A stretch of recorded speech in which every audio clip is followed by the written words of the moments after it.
Հանուն հոր եւ որդվո եւ օգուին սրբո ամեն սիրելի ավադացիաներ այսօրվա մեր երկրորդ ընթերցումը առնված է Բողոս Արաքյալի գոմե գրված իր գորընթացներու երկրորդ նամակեն անոնք որոնք ծանոթ են Բողոս Արաքյալին եւ անոր արաքելության անոր կորզնեության գիտենք որ Բողոս Արաքյալ զանազան նամակներ գրած է դարբեր քաղաքներու բայց Գորընթոսը որ այդ օրերուն Կարևոր նկատվող քաղաքները մեկն է, նոր գդագարանի մեջ կոնե երկու հատ նամակ կտեսնենք Բողոս Արաքյալի գոմե գրգված այդ քաղաքին, սակայն երբ Սուրբ Գիրքը ուսումնասիրենք, այնտեղ Սուրբ Գիրքի մասնակիցներ գսեն թե երկուեն ավելի նամակներ գրված պետք է լայն, կոնե 4 նամակներ գրված պետք է լայն Բողոս Արաքյալի գոմե այս հadouk Կորինթոսի քաղաքին։ Բողոս Արաքյալ հadouk կապ ունի այս քաղաքին հետ եւ գտեսնենք թե իր նամակներով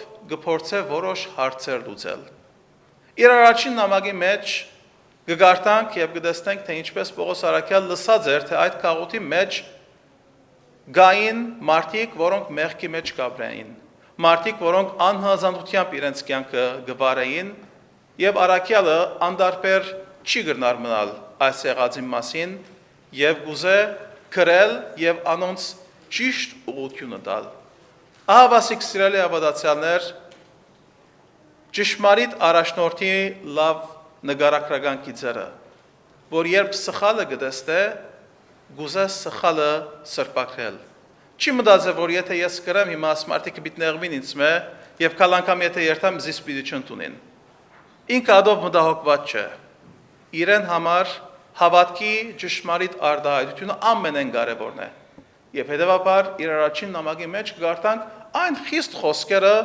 որ ինքը գուղե այդ քաղաքին։ Այսօր երբ երկրորդ նամակը կգարտանք, այս նամակի մեջ կտեսնենք, որ Արաքյալը քնահատանքով կմոտնա այդ քաղաքին, որովհետև լսած է Դիդոսեն իր աշակերտեն, որ երբ Գորընթոսի այդ քաղաքը գարտացած էր նամակը, ցաված էին իրենց սխալին համար եւ փորձած էին սրբակրել այդ մեղքը։ Եվ Բողոս Արաքյալ բոլորովին դարբեր տոնով կմոտենա եւ հայրապար զիրեն կքաչալերը, որբեսի շարունակեն իրենց այդ ընթացքը։ Ուրիշ լավ գետմը լավ առաջնորդի, որ այստեղ ինքն իր նեղություններու մասին կգրե։ Սիրելի ավադացիաներ, ասիկը շատ կարևոր է, որովհետև մենք մեր կյանքի մեջ կգարձենք, որ մեր առաջնորդները շատ լավ վիճակի մեջ են, անոնք բնավ դժվարություն հարցեր չեն ունենալ, միայն մենք ենք, որ հարցեր ունենանք։ Բողոս Արաքյալ գուկա այդ մասին գրելու, որ ինքն ալ հարցեր ունի, ինքն ալ դժվարություններ ունի։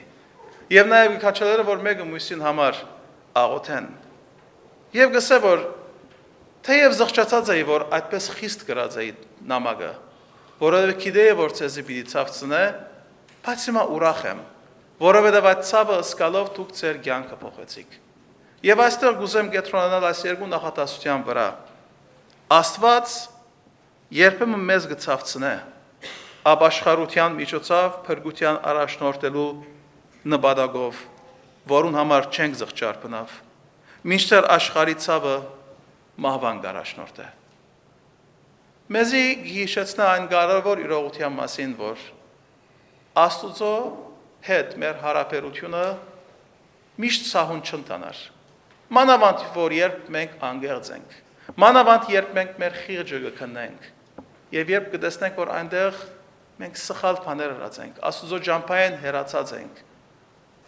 եւ երբ կգարտանք Աստուծո խոսքը, կտեսնենք, որ Աստված մեզի ճիշտ ջամփուն գուղ է, եւ այդ ուղղության ընթացքը երբեմն կցավցնե մեզի, որովհետեւ այդ ուղղության ընթացքի մեջ մենք երբեմն պետք է հրաժարենք այն սովորություններն, որոնք կգարձենք, որ հաճելի են մեզի։ Պետք է հեռու մնանք երբեմն մարդոցում, որոնք կգարձենք, որ ճիշտ մարդիկն են մեր կյանքի մեջ։ Բայց այդ ցավը ապրելով մեր հոգևոր կյանքը ավելի լավ ընթացքի մեջ կմտնե։ Այս աշխարհի մեջ ես մեկը չեմ տեսած, որ ցավ չունի։ Բոլորս ալ ցավեր ունենք։ Բողոս Արաքյալ այստեղ երկու ցավերը կպաղտադե։ Աշխարհիկ ցավը եւ Աստուծո պատճառած ցավը։ Աշխարհիկ ցավը հաջող մեզի դերմը չարաշնորթեր, բայց ապաշխարության պատճառած ցավը մեզ Աստուծո գոմոդեցնե։ Սիրելի ավադացիաներ, ընդունենք այդ ցավը, որովհետև այդ ցավը ապրելով մենք ավելի լավ մարդիկ եւ ավելի լավ քրիստոնյաներ պիտի լինենք։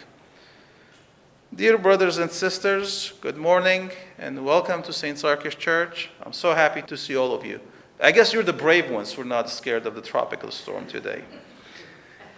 When I was a kid, one of the things that I disliked very much was the fact that my aunts and my family's friends would come, would give me hugs, and would give me kisses. I was a chubby kid.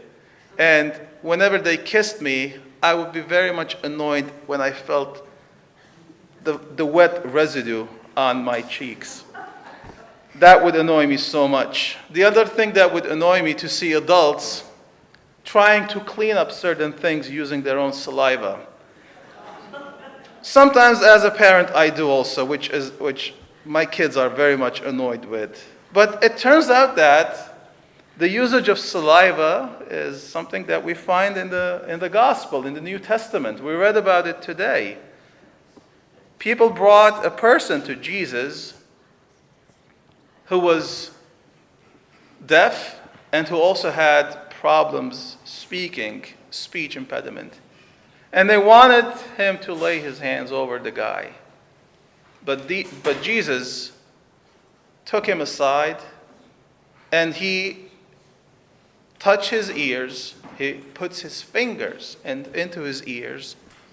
And then he spat on his fingers and he touched the guy's tongue with his saliva. And the guy's ears were opened and he started to speak perfectly. This is one of the miraculous healing stories that we find in the Gospel. Now, if you ask me why Jesus performed this miracle with this method, my honest answer would be, I do not know. I have good training in theology. I've spent a couple of years studying here and there, but I have found no good answer to this question. There are certain theories out there. One can say that during those times, people considered saliva to have healing powers. And if you look at the nature, when you see a wounded animal, the first thing that that animal would do is to lick their wound, right? That's the healing attribution to the saliva. But the other thing is quite the opposite. When you spit at someone or at something, that could be very insulting, right? So people do say that maybe Jesus was condemning the sickness. And when we talk about sickness, most of the time we are talking about afflictions. We're talking about sin, the things that take us away, hinder us away from God. So Jesus was condemning that. Either way, honestly, I do not know why Jesus used his saliva. But let's forget that for a moment. And let's concentrate on the miracle that Jesus performed. Two senses of this guy were not functioning properly: hearing and speech. And if we were to look at this, I would say, I'm not a scientist, but I would say that hearing is more important. Because as children, they hear before they try to speak. So Jesus, the way that he heals this sick person, there's a sequence. He starts with the ears. He opens the ears first, and then he heals the speech impediment. But if we stop concentrating on the physical aspect of the healing and focus on the spiritual, I think this healing miracle is for all of us.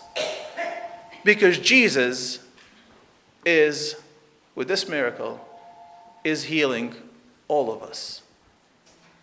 If we want to follow Jesus, there are a few things that we need to do.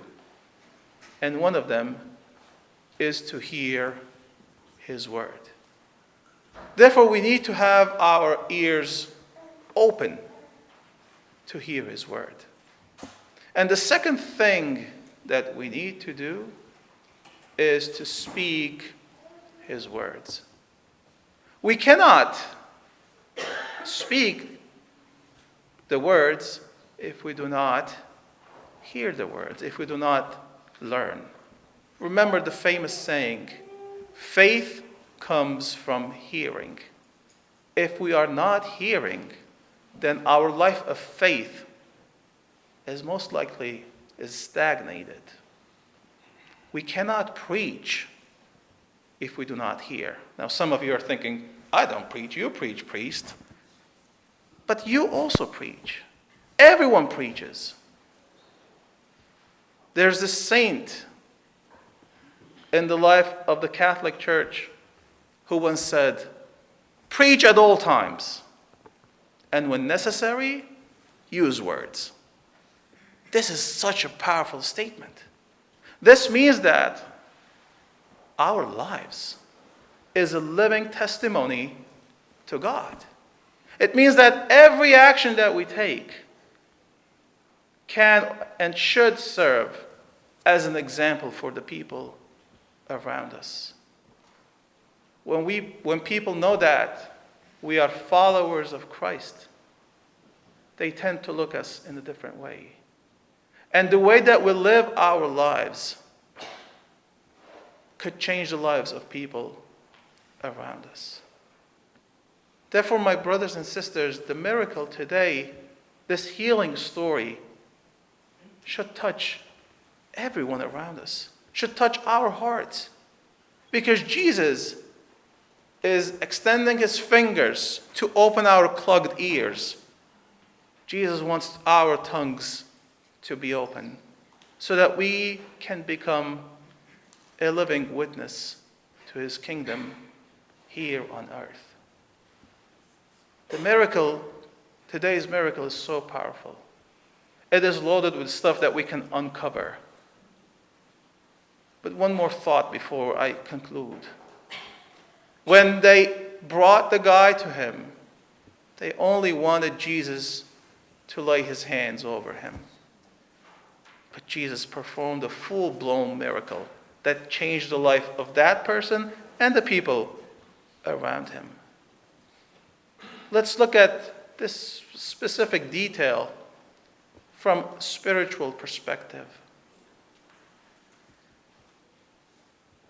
In the life of our prayers, most of the time, we have asked God to do certain things for us. But God had a different plan for us. God is so powerful. God can change everything. Therefore, my brothers and sisters, I personally do have problems in my life, and I know that all of you have problems in your lives. Let's bring those problems to Jesus, because Jesus will find the right solution and will change our lives. We are celebrating Labor Day. It is such an important holiday in our society and in our culture. We tend to celebrate this with barbecues and gatherings and trying to enjoy the last few days of summer. And these are all perfect ways to celebrate this holiday. But just remember the words of Jesus, his invitation, where he tells, "Come to me all who are labored and weary, and I will give you rest."